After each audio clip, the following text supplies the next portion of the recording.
Observe the month of Aviv and celebrate the Passover of the Lord your God, because in the month of Aviv he brought you out of Egypt by night. Sacrifice as the Passover to the Lord your God an animal from your flock or herd at the place the Lord will choose as a dwelling for his name. Do not eat it with bread made with yeast, but for 7 days eat unleavened bread, the bread of affliction, because you left Egypt in haste, so that all the days of your life you may remember the time of your departure from Egypt. Let no yeast be found in your possession in all your land for 7 days. Do not let any of the meat you sacrifice on the evening of the first day remain until morning. You must not sacrifice the Passover in any town the Lord your God gives you, except in the place he will choose as a dwelling for his name. There you must sacrifice the Passover in the evening when the sun goes down, on the anniversary of your departure from Egypt. Roast it and eat it at the place the Lord your God will choose. Then in the morning return to your tents. For 6 days eat unleavened bread, and on the 7th day hold an assembly to the Lord your God and do no work. Count off 7 weeks from the time you begin to put the sickle to the standing grain. Then celebrate the festival of weeks to the Lord your God by giving a freewill offering in proportion to the blessings the Lord your God has given you. And rejoice before the Lord your God at the place he will choose as a dwelling for his name.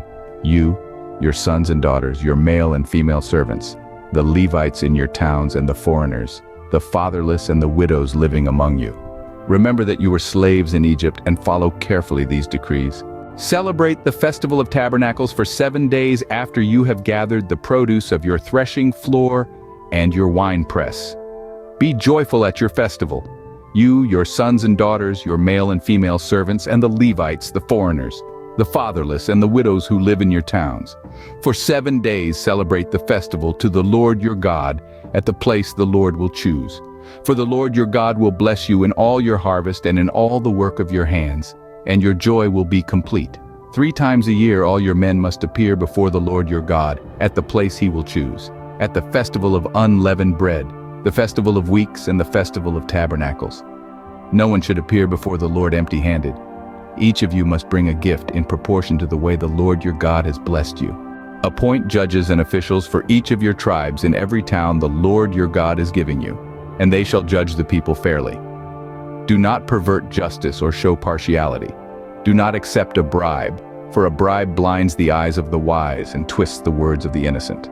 Follow justice and justice alone, so that you may live and possess the land the Lord your God is giving you. Do not set up any wooden Asherah pole beside the altar you build to the Lord your God, and do not erect a sacred stone, for these the Lord your God hates.